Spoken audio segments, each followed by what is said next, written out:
पतीचा अपघात झाल्यानंतर मी खूप एकटी पडले होते. तो दिवसभर एका खोलीतच पडून राहत असे आणि नीट चालूही शकत नव्हता. अशात माझे आयुष्य एका ओसाड वाळवंटासारखे झाले होते. जिथे शेकडो वर्षे पाऊस पडला नव्हता. एक दिवस माझ्या एका नातेवाईकाचा मुलगा आर्यन आमच्या घरी राहायला आला. त्याच्या येण्याने मलाही छान वाटू लागले आणि माझे मन लागून राहत असे. मी त्याला मूल समजून जवळच झोपवत असे. पण एक दिवस त्याने त्या वाळवंटात पाऊस पाडला. मित्रांनो, आजच्या या कथेत आपले स्वागत आहे. माझे नाव प्रिया आहे. एक महिना आधी माझ्या पती अमितला अपघात झाला होता. त्या अपघातात त्याला खूप गंभीर जखमा झाल्या होत्या. पतीच्या जखमेनंतर मी एकदम एकटी पडले होते. तो दिवसभर एका खोलीत पडून राहत असे आणि चालण्या फिरण्यातही असमर्थ होता. एक दिवस मी घरात बसले होते. तशी दाराला घंटा वाजली. मी पळत जाऊन दार उघडले. माझ्यासमोर साधारण 20 वर्षांचा एक तरुण उभा होता. त्याने तिथल्या तिथे भाभीजी, माझे नाव आर्यन आहे. तो म्हणाला, भाभीजी, मी प्रकाश काकाचा मुलगा आहे. कदाचित काकांनी तुम्हाला मेसेज पाठवला असेल. मला लगेच प्रकाश काकांचा तो मेसेज आठवला. मी म्हणाले, हो, ये आत ये. आणि इतक्यात मी दाराजवळ जागा करून दिली. आर्यन संकोच करत आत आला. तो म्हणाला, भाभीजी, मी आजच इथे आलो आहे. तुम्हाला जवळपास 8 वर्षांपूर्वी पाहिले होते. तेव्हा मी शाळेत शिकत होतो. तुमच्या लग्नाचे कार्य परीक्षा होते म्हणून तुमच्या लग्नात येऊ शकलो नाही. मी इथे कॉलेजच्या अभ्यासासाठी आलो आहे. आणि हे घ्या, काकांनी हा सामान तुमच्यासाठी पाठवला आहे. इतक्यात त्याने मला एक पिशवी दिली. पिशवीतून बागेतल्या ताज्या फळांची, भाज्यांची आणि लोणच्याची छान सुवास येत होती. मी खूप आनंदाने आभार मानून पिशवी घेतली आणि त्याला चहा नाश्ता दिला. त्याच वेळी मी ठामपणे म्हणाले, तू इथेच राहा. मी तुझ्या काकांना सांगितले आहे की तुला सगळं तयार मिळेल. तू फक्त ऐकून एकदम मान्य झाला. जणू हीच गोष्ट ऐकायला तो आतुर होता. तो उठला आणि बाहेर ठेवलेला सगळा सामान झटपट आत आणला. तो दिवसभर आर्यन फक्त आपली खोली नीट करत राहिला. थोड्याच वेळात त्याला इथे आपलेपण जाणवू लागले होते. पण त्याचे मन इतक्या लवकर इथे लागेल हे मी कधीच विचारले नव्हते. दुसऱ्या दिवशी मी आर्यनला माझ्या पती अमितला भेटवले. आर्यन हे ऐकून आश्चर्यचकित झाला. त्याला वाटले, कमाल आहे. काल दुपारपासून रात्रीपर्यंत यांची आवाजही ऐकू आली नाही. या घरात भाभीशिवाय आणखी कोणी माणूस राहतो हे मला जाणवलेच नाही. मी आर्यनच्या विचारांमध्ये सावधगिरी आणत म्हणाले, खरं तर गोष्ट अशी आहे की यांना एक गंभीर अपघात झाला होता आणि तेव्हापासून हे बेडवरच पडून आहेत. हे दिवसभर झोपतात आणि रात्री जागे राहतात. पण काल कदाचित जास्त औषधांमुळे दिवसभर आणि रात्रभर झोपलेच. दिवस असेच चालू होते. आर्यन आल्याने मी खूप आनंदी होते. 2 माणसांच्या ओसाड घरात थोडी रौनक आली होती. आर्यन अ, स्वभावाचा खूप चांगला होता आणि माझी खूप काळजी घेऊ लागला होता. एक दिवस मी स्वयंपाकघरात काम करत होते आणि गाणी गुणगुणत होते. तशी आर्यन स्वयंपाकघरात येऊन माझे हातभार लावू लागला. मी हसून म्हणाले, आर्यन, तू अजून लहान आहेस. तुझे काम आहे शिकणे आणि फक्त शिकणे. तू हे काम करू नकोस. त्याने उत्तर दिले, हो भाभी, शिकणे हे माझे काम नक्कीच आहे. पण मी इतका लहानही नाही. मी पूर्ण 20 वर्षांचा आहे. मी आश्चर्याने आर्यनकडे पाहिले तेव्हा तो म्हणाला, हो भाभी, मी आता कॉलेजमध्ये शिकतो. आता मी मूल राहिलेलो नाही. हे ऐकून मी एकदम शांत झाले. एक दिवस गप्पांच्या ओघात आर्यन माझ्याकडे माझ्या पती अमितबद्दल विचारू लागला. त्यांना काय झाले होते? हा अपघात कधी आणि कसा झाला होता? मी उदास होऊन म्हणाले, आधी ते पूर्णपणे तंदुरुस्त होते आणि आमचा सगळा व्यवसाय ते एकटेच पाहत होते. सगळं छान चाललं होतं आणि आम्ही हसून खेळून एकत्र राहत होतो.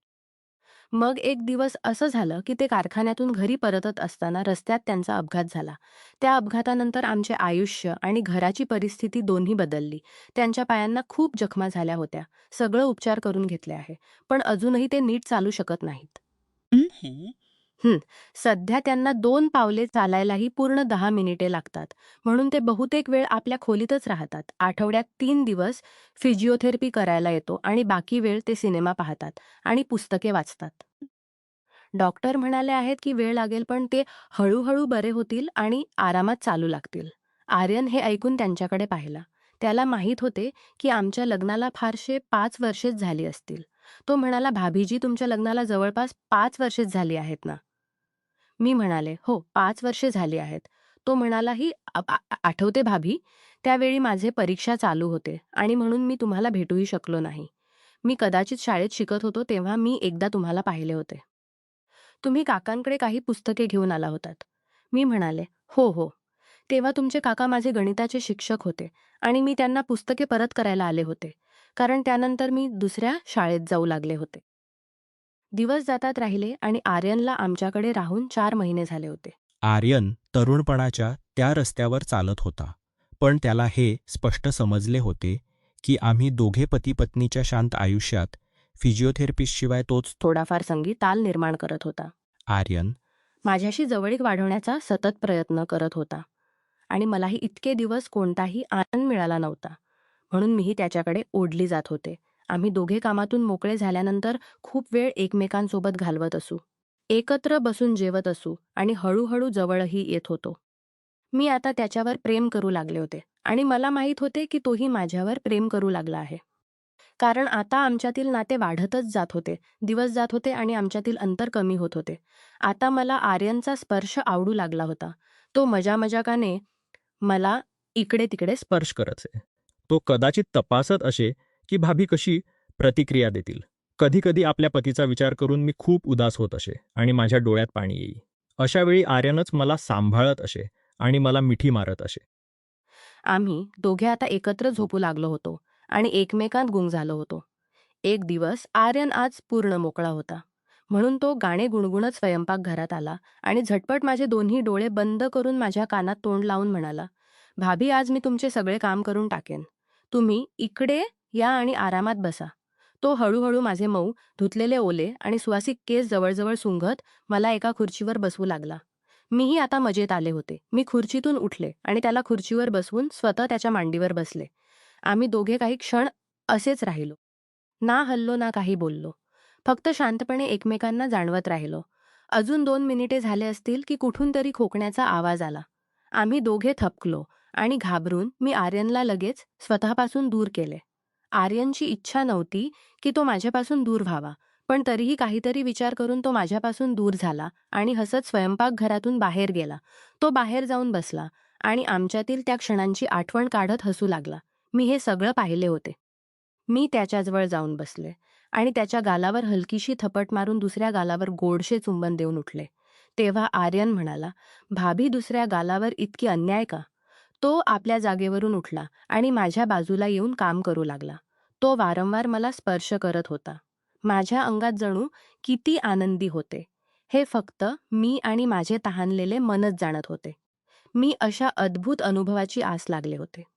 पण त्या सकाळी आर्यनने माझे सगळे अधुरेपण दूर केले होते. अनेक महिन्यांनंतर आज वाळवंटात पाऊस पडला होता आणि जोरात पडला होता. आम्ही दोघे थकल्यानंतर बेडवरच पडले होतो. तशी खोकण्याचा आवाज पुन्हा येऊ लागला. मी एक कप चहा घेऊन आर्यनकडे प्रेमाने पाहत त्या खोलीतून बाहेर पडले आणि पतीच्या खोलीपर्यंत पोहोचले. आर्यनही कपडे घालून बाहेर आला आणि आपला नाश्ता करू लागला. मी तिथेच आपल्या पतीजवळ बसले आणि त्यांच्या तब्येतीबद्दल विचारू लागले. जेव्हा मी खूप वेळानंतरही पतीच्या खोलीतून बाहेर आले नाही, तेव्हा आर्यन पुन्हा तडफडू लागला. त्याने मुद्दाम स्वयंपाकघरात भांडी पडू दिली. पण मी त्याच्या या इशाऱ्याला ऐकूनही त्याच्याजवळ गेले नाही. मी आपल्या पतीच्या दोन्ही हातांच्या तळव्यांना शांत करत होते, पण मला असं वाटत होतं की मी आर्यनच्या हातांच्या तळव्यांना शांत करत आहे. मी आर्यनसोबत घालवलेल्या क्षणात हरवत चालले होते आणि स्वतःशी बोलत होते की प्रेम आपल्या आयुष्यात अगदी अशाच प्रकारे यावे. एखाद्या उन्मुख झऱ्यासारखे माझ्या आत गुदगुदी पसरत होती. पण मी या गोष्टीबद्दल पूर्णपणे अनभिज्ञ होते की माझ्या पतीला माझे हे वर्तन खूप विचित्र वाटत होते. त्यांनाही जाणवत होते की मी अचानक खूप आनंदी राहू लागले आहे. मी त्यांच्या सोबतही झोपत नव्हते आणि झोपले तरी त्यांच्याकडे पाठ करून झोपत असे. मी नवीन नवरीसारखी झाले होते आणि माझे वागणे आणि माझा अंदाज माझ्या पतीला आश्चर्यचकित करत होते. आर्यनही जो सुरुवातीला त्यांना क्वचितच 1 सेकंद भेटायचा, तो आता खांदेत दाबत होता आणि चहाही पाजत होता. एक दिवस स्वयंपाकघरात मी चहा बनवत होते. तशी आर्यन येऊन मला मागून आपल्या हातात घेतले आणि मला चुमू लागला. मीही त्याला चिकटले आणि आम्ही दोघे एकमेकांत हरवून गेलो. तशी खट असा आवाज आला. या आवाजाने आर्यन थबकला. आम्ही दोघे एकमेकांपासून वेगळे झालो आणि हसू लागलो.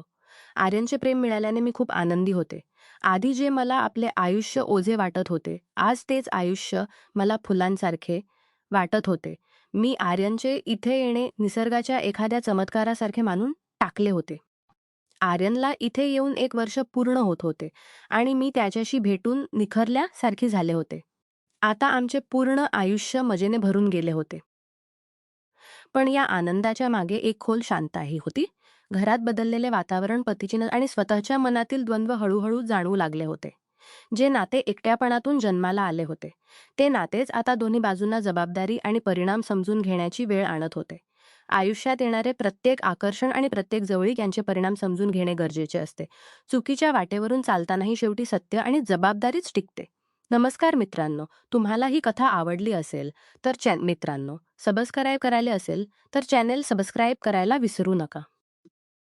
आणि यापेक्षाही अधिक रंजक व्हिडिओ पाहण्यासाठी माझ्या चॅनेलवर नुकताच अपलोड केलेला नवीन व्हिडिओ नक्की पहा.